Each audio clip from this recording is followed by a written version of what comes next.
Welcome to the Week 5 preview between the Denver Broncos traveling to Philadelphia to take on the Eagles. If you do enjoy this video, make sure you leave a like and subscribe to the channel down below as the support is greatly appreciated. And before we get started, I just want to apologize because I plan to get this video out sooner, right? I typically try and release it on Friday night, early Saturday morning, but this week has been super busy and super stressful for me. So I'm sorry this is coming out later. Many of you might see this video after the game is over. So I'm sorry about that, but I am trying to be consistent. I am trying to upload every single week, do the previews and the recaps, and be consistent because in years past I have stopped. I did the start of the season, took a whole majority of the season off, and then came back at the end of the year and started to do these at the end of the year. But I want to be consistently uploading. So yeah, I'm trying to get this one out to you guys. So yeah, thank you for being patient with me. I've tried to record this video multiple times, and I always struggle, and I have been struggling on the keys to victory. So we're just going to go through that. But right now, let's go ahead. Let's jump straight into the preview, and that's going to start with the team's current records. Currently, the Broncos, we are 2-2, tied for second place in the AFC West with the Kansas City Chiefs. And then the Eagles, they are 4-0 in first place in the NFC East. And this is not going to be an easy victory by any means for the Denver Broncos.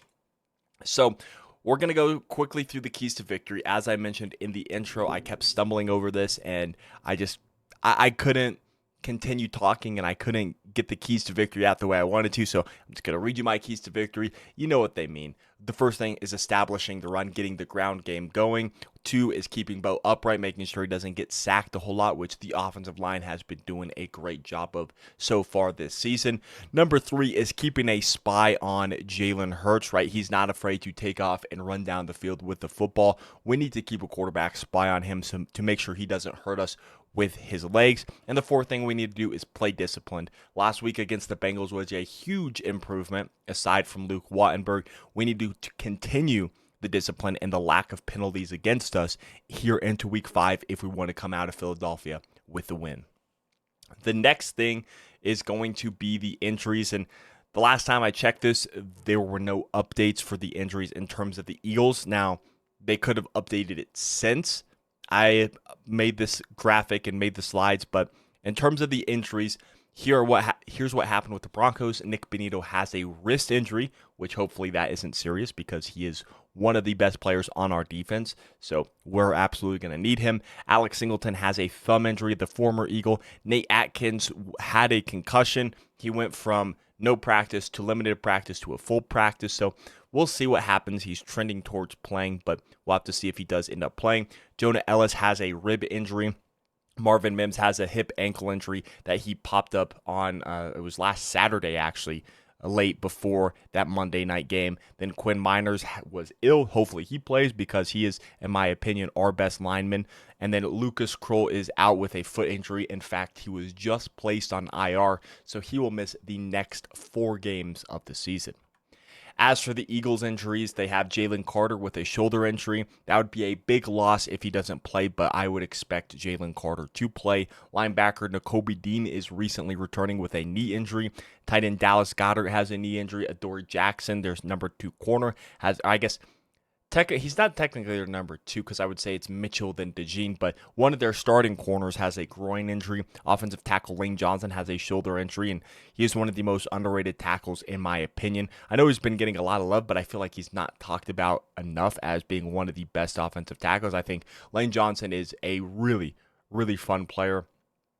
As much as you can be for an offensive line, right? It's not the sexiest position, but I think Lane Johnson doesn't get talked about enough, even though he is one of the best. I know technically in Madden, I believe he is a 99, but I still think in terms of offensive linemen, it's like the Trent Williams talk, but I think Lane Johnson needs to get a little bit more love. And then their tight end, Grant Calcaterra, was injured, or not injured, but he was ill, and so he missed practice one of the days. Again, could be updated, but I'm just going to put the dash because I do not currently know their statuses for game time. Make sure you check Twitter and everything leading up to game time to find out the Eagles status and the Broncos injury status going into this game. As for the coaching matchup, we got Sean Payton versus Nick Sirianni. Of course, this is Sean Payton's 18th year in the NFL as a head coach, his 3rd with the Broncos, and he has coached in 279 games, winning 172 of them. And with his last win over the Bengals, I believe he passed Bill Parcells, his mentor, for more wins in the NFL, which good for him. Congrats, coach. 616 win percentage. He has been phenomenal.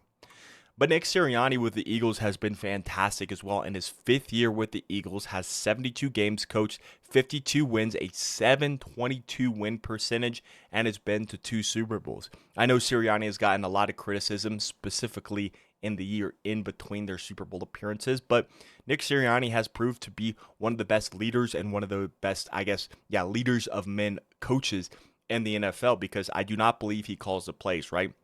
It's interesting, Sean Payton calls the plays majority of the time. I think sometimes he hands the duties off to other coaches. But it's interesting to me, coaches like Nick Sirianni, and then one of, one of the coaching trees that kind of are branched from Nick Sirianni and Jonathan Gannon in Arizona, he doesn't call the defensive plays. So it's interesting to me. I think I prefer my head coach calling the plays. At least that's my personal preference. But it's interesting to see the different philosophies in coaches and organizations on if they want their head coach to call the plays, or that coach wants to call the plays, or if they want to just be the leader and pass those duties off to their coordinators. So it's kind of interesting to see that. Then we have the coordinators, of course, for the Broncos. Our offensive coordinator is Joe Lombardi. Our defensive coordinator is Vance Joseph. And our special teams coordinator is Darren Rizzi. In terms of the Eagles coordinators, it's Kevin Patullo as their OC, our former head coach Vic Fangio as the defensive coordinator, and their special teams coordinator is Michael Clay. In terms of the quarterbacking matchup, it's going to be Bo Nix versus Jalen Hurts. So far in the young season, Bo Nix has 90 completions on 137 attempts for a 65.7% completion percentage, which isn't bad, but I would like to see that completion percentage a little higher. Bo has thrown for 861 yards, 7 touchdowns, but 4 interceptions, so we do need to clean up the turnovers, right? Has thrown an interception in every single one of his games, aside from the Chargers game, and Bo has a pass rating of an 87.9, as well as 25 carries on the ground for 78 yards and 1 touchdown as well.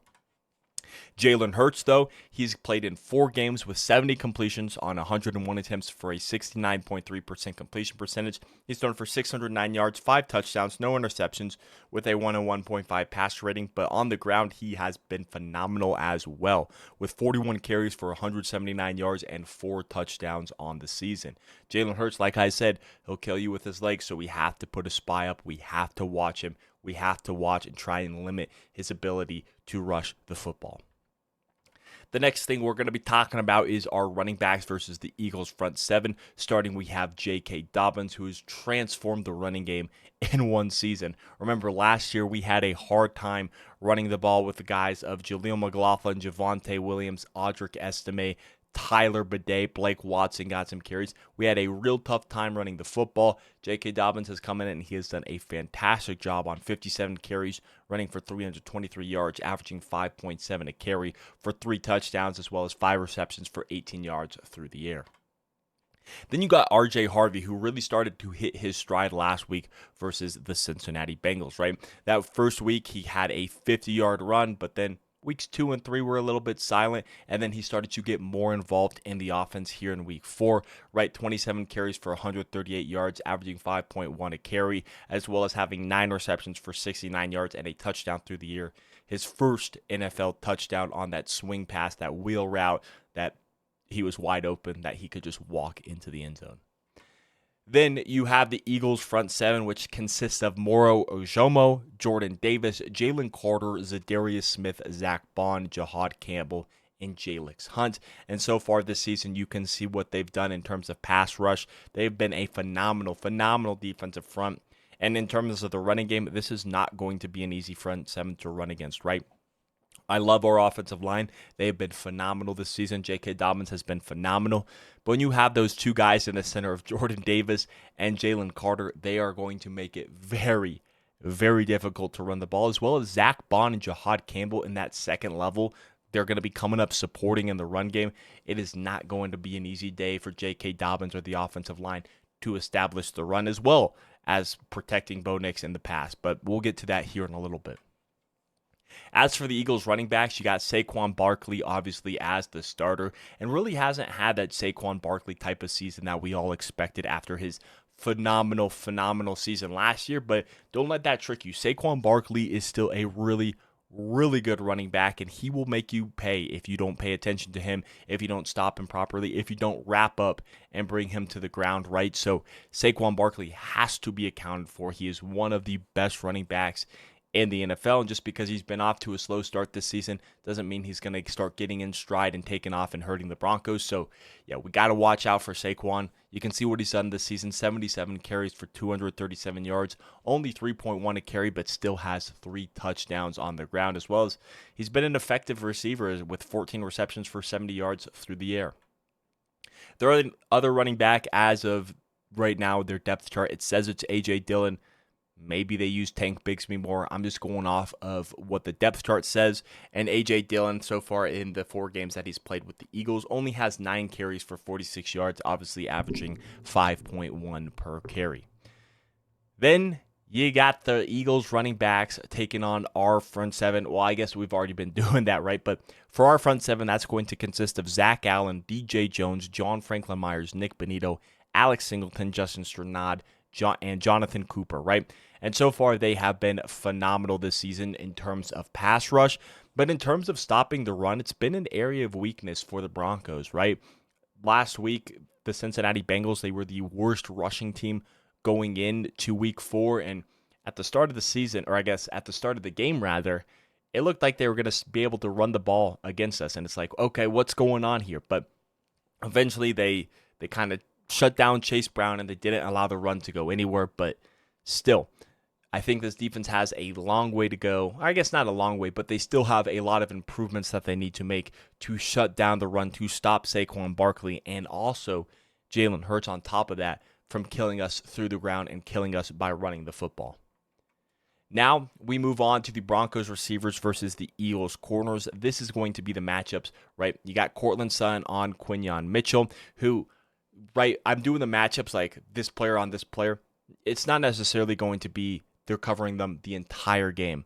But I do expect Quinyon Mitchell to shadow Sutton for the most part, just like I expect Surtain to shadow A.J. Brown for the most part, right? Surtain and Mitchell, I believe, are the 2 highest, guys in snap cover or in coverage covering the primary receiver of the opposite team. So I do expect Quinyon Mitchell to shadow Courtland Sutton. And then you got Cooper DeJean, who's going to be playing in the slot. So it's whoever is going to be the slot receiver, whether that's Franklin Mims, Pat Bryant, Trent Sherfield, who knows. But Cooper DeJean is going to be covering the slot. I do expect it to be Troy Franklin. He has been a starter, and he's been playing solid outside of a few drops here and there. And then, you got Marvin Mims, who's going to be facing off against Adoree Jackson, who did pop up on the injury report for the Philadelphia Eagles.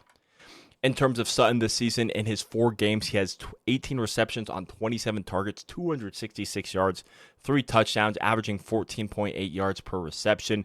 And outside of the Colts game in week 2, Sutton has been phenomenal. Just that reliable target for Bo Nix going into year 2, having that continuity going from one year to the next in terms of not only coordinator and coach, but also with receivers is very, very big. And so Sutton has been that reliable target, obviously, outside of week 2 when we played the Indianapolis Colts. And then Quinyon Mitchell, again, don't take the stats too seriously, right? Stats deceive, especially for cornerbacks in coverage, right? If you have one bad game, your stats are just going to get inflated as a corner, especially in the early season. So, yeah, don't take them into account too much, but Quinyon Mitchell is a very solid young corner, right? I remember him coming out of Toledo. There was a lot of buzz that the Broncos might take him, right, in that 24 draft. Obviously, we end up taking Bo, which I like, and I think it was the correct pick for our team, right, needing a quarterback and the player that Bo's turned out to be. But Quinyon Mitchell honestly exceeded my expectations, right? My biggest concern with first rounders who go to smaller schools is the lack of competition that they play. But Quinyon Mitchell has been very, very solid in the NFL. You know, albeit a few hiccups here and there, and that's kind of standard for every single corner in the NFL, right? You're going to give up you're going to get hiccups, right? You're going to give up big completions, right? You're going to give up big plays every now and then. It's going to happen. Every corner does it. But in my opinion, Quinyon Mitchell has been really, really solid so far in his young career. Then you got Marvin Mims facing off against Adoree Jackson, and Mims is kind of our Swiss Army knife, right? You're going to use him in multiple different ways, right? He's the punt returner, he's the kick returner. You're going to throw to him through the air, right? 12 receptions for 109 yards and a touchdown, but you can also give it to him on jet sweeps. In the past, we've lined him up as a running back. So Marvin Mims is the gadget player who you can move around and play anywhere on the field. He also obviously has the one carry for 16 yards and the touchdown that came on Monday night against the Cincinnati Bengals on the jet sweep. In terms of Adoree Jackson, you can see what he's done so far this season. Again, popped up on the injury report, 12 completions on 18 targets, 66.7% completion percentage, 155 yards, 93.5 pass rating when targeted, 3 missed tackles, 2 passes defended, has given up no touchdowns, but has no interceptions on the season as well. And then moving on to the slot, we have Troy Franklin versus Cooper DeJean, 2 second-year players going at each other right here. Of course, Troy Franklin, our 4th-round pick, the 2nd pick in the 4th round, and Cooper DeJean, a 2nd-round pick for the Philadelphia Eagles. So far, Troy Franklin has 18 receptions for 196 yards, averaging 10.9 a catch, and the touchdown. Of course, had that big, insane drive against the Colts in Week 2. Then Week 3 was a little bit silent, and then in Week 4 did get some targets and made some big plays, but also had a few key drops in that game, which you're hoping Troy Franklin can clean that up, right? Drops was his biggest problem in year 1, and year 2 looked to be off to a strong start, and then had a few drops, so hopefully it was just an off game for Troy, and hopefully he gets that cleaned up here for this Week 5 matchup. Then you're facing off against Cooper DeJean, who obviously had that big pick 6 in the Super Bowl. The other white corner, of course, Riley Moss being on our team, and Cooper DeJean has been very, very solid for the Eagles here in his young career as well. 2 second-year corners in Mitchell and DeJean playing in this one for the Philadelphia Eagles. Then you move to the tight end position with Evan Ingram, and Evan Ingram is someone who I want to see involved more. I figured he would get more targets down in the red zone. Got a couple last week against the Bengals, but I want to see him utilized more, right? Only 8 receptions for 62 yards, no touchdowns. I want to see Evan Ingram get involved more, right? He's a big target.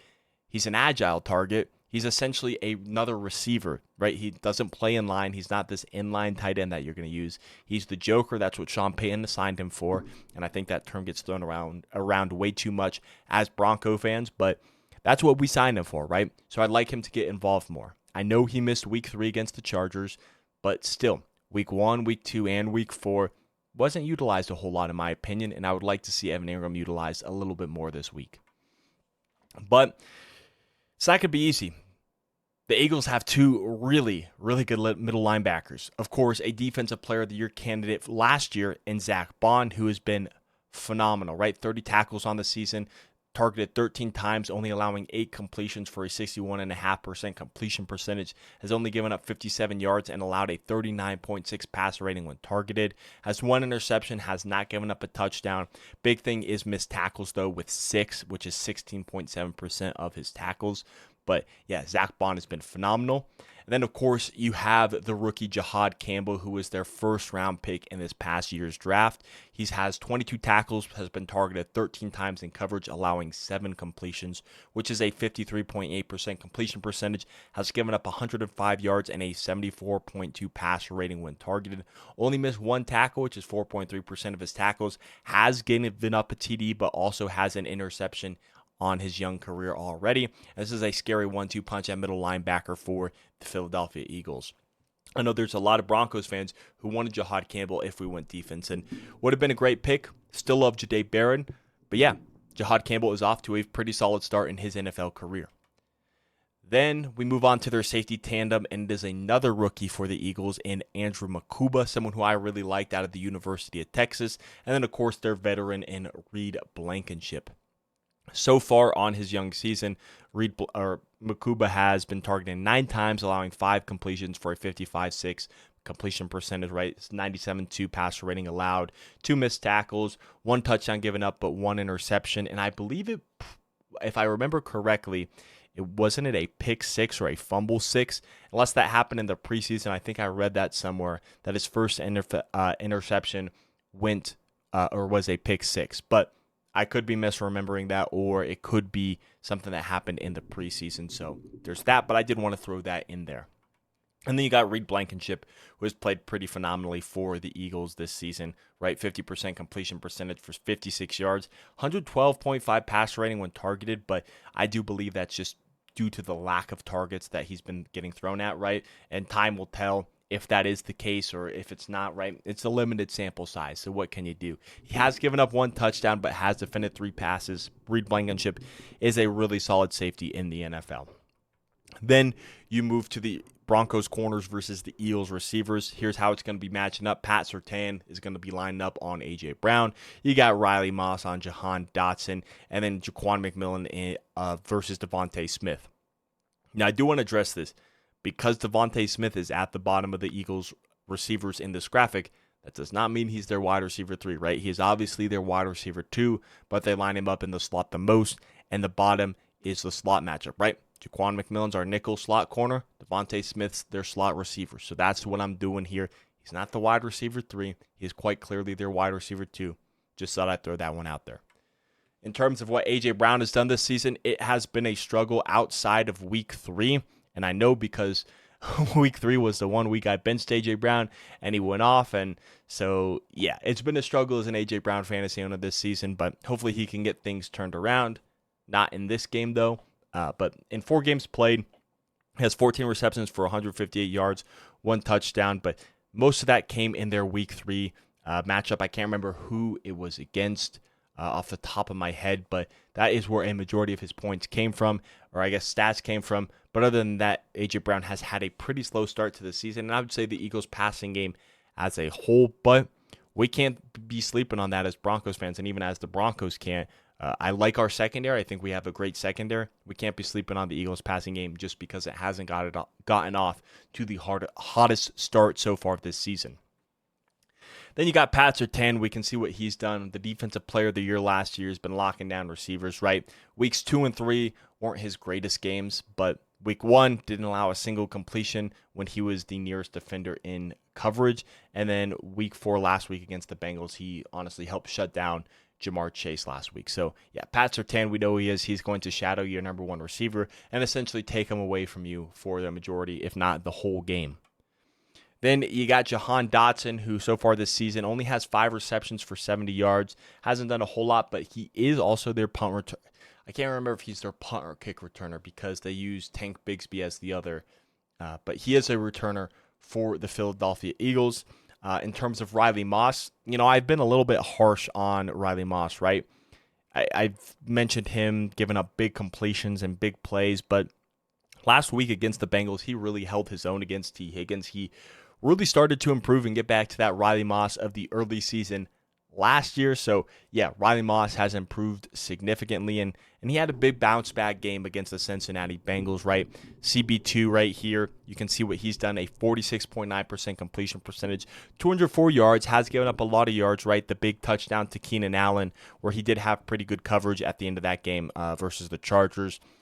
And then, yeah, I would say has given up some big passes, right, to extend and to continue drives for the opposing offense. But at the end of the day, Riley Moss has still been improving and has had a solid season. I think I've just been a little bit too critical on Riley Moss. Then you got Devonta Smith, who's also had a slower start to the season, as well as A.J. Brown. But we got to be ready. Devonta Smith is a really, really good receiver. I like Devonta Smith, right? Former Heisman Trophy winner. What was it, the 11th? Overall pick, right? He was a couple picks after Pat Surtain in that 2021 draft. And so far this season has 17 receptions for 158 yards and a touchdown. It's weird to see them not have that great of passing yards, but I'm expecting that to pop off any moment. And hopefully it's not this week versus the Broncos. As for Jaquan McMillan, he has had a really solid start to the season in the slot. He has been phenomenal. And maybe that's just a little bit because we drafted Jahdae Barron. So he's like, all right, let me put on a show, but we'll have to see because Jaquan McMillan has played great, right? Only giving up 59 yards on a 60% completion percentage, has allowed a 76.7 passer rating when targeted, 2 missed tackles, no touchdowns given up and no interceptions, and no pass defended because Jaquan McMillan has hardly been thrown at this season. He has been phenomenal for the Broncos, right? He has been lights out I've hardly noticed him being targeted. Now, I have seen, of course, a couple targets on McMillan where there is a big play or there is a reception, but for the most part, Jaquan McMillan has played really, really solid. Then I wanted to throw Jahdae Barron in here because Jahdae Barron finally last week against the Bengals got a lot more snaps, right? And I thought he looked really, really well. I think the biggest thing I noticed for Jahdae, when it was an unfortunate thing, is on the Monday night game, right? He went up to make a tackle on a screen or a dump off pass, and he usually blows them up. He hits the receiver and drives him to the ground. He missed a tackle there.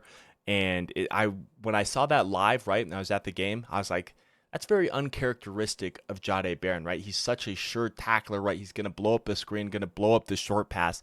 That is kind of shocked that I saw that. But so far in his young career, Jahdae's only given up 4 completions on 7 targets for a 57.1% completion percentage. Only given up 28 yards, a 106 passer rating when targeted, which limited sample size, I'll keep saying it. 2 missed tackles, which is 20% of his tackles, and has 1 pass defended so far in the season. I'd like to see Jahdae get involved more, but so far, I've liked what I've seen from the first round pick. Then you got Dallas Goedert, the tight end for the Philadelphia Eagles. Also has played in 3 games like Evan Ingram, but has 12 receptions for 114 yards with 3 touchdowns so far in the season. Goedert has been phenomenal. Of course, missing a game with him only playing 3, but Goedert is a very solid tight end. We're at 26 minutes on my recording software, so I'm going to try and pick this up a little bit faster.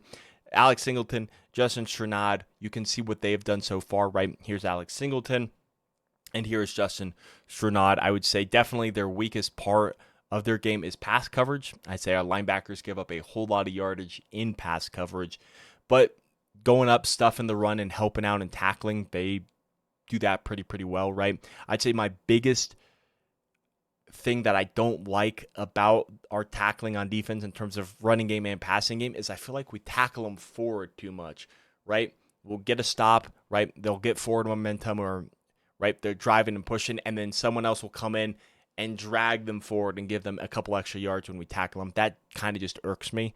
So I wish they wouldn't do that. And I'm not saying it's just Singleton or Strnad as a defense. That irks me when they do it. But I would say definitely their weakest part of their game is pass coverage, these 2 linebackers. So we need Trey Greenlaw back, and we need some linebacker help, right? Then in terms of the safeties, Brandon Jones and Talanoa Hufanga have been awesome this season. Brandon Jones has been terrific. You can see 10 completions on 17 targets, 58.8% completion percentage, 89 yards given up, a 48.4 passer rating when targeted. And I've said it for when it's in a high passer rating, right? Limited sample size, but still, it's nice to see. And then has the 1 interception on Justin Herbert, 3 passes defended, and the most memorable one came last week on Monday Night Football when Jamar Chase was running a deep crosser. Pat Surtain kind of took the deep route, covering him deep right, and then Brandon Jones came flying up and tipped the ball over Jamar Chase's head. That was the most memorable one. But Brandon Jones has been awesome so far for the Broncos in his second year here. And you got Talanoa Hufanga has also been awesome, who has been flying around. He's been everywhere near the ball. He's been terrific. I think week 1 was his most notable game, but Talanoa Hufanga has been electric, man. He's been so fun to watch on the defensive side of the football, right? Started off struggling in coverage, I would say, after the first game in terms of just the limited sample size, but has really settled in. It's really looked phenomenal in the game since, in my opinion, right? I think the one knock I would have is that stupid unnecessary roughness penalty where he slammed Keenan Allen to the ground in week 3. But other than that, I've loved with how Hufanga has done, right? Forcing fumbles, flying up, hitting hard, and making contact, right? Trying to force the ball out of opposing runners. So I've liked what I've seen so far from Talanoa Hufanga. Then you have the Broncos pass rush versus the Eagles offensive line. Our pass rush consists of Nick Benito, Jonathan Cooper, Jonah Ellis, and then at the end, Dondre Tillman are our edge rushers. And then interior guys are DJ Jones, Zach Allen, and John Franklin Myers.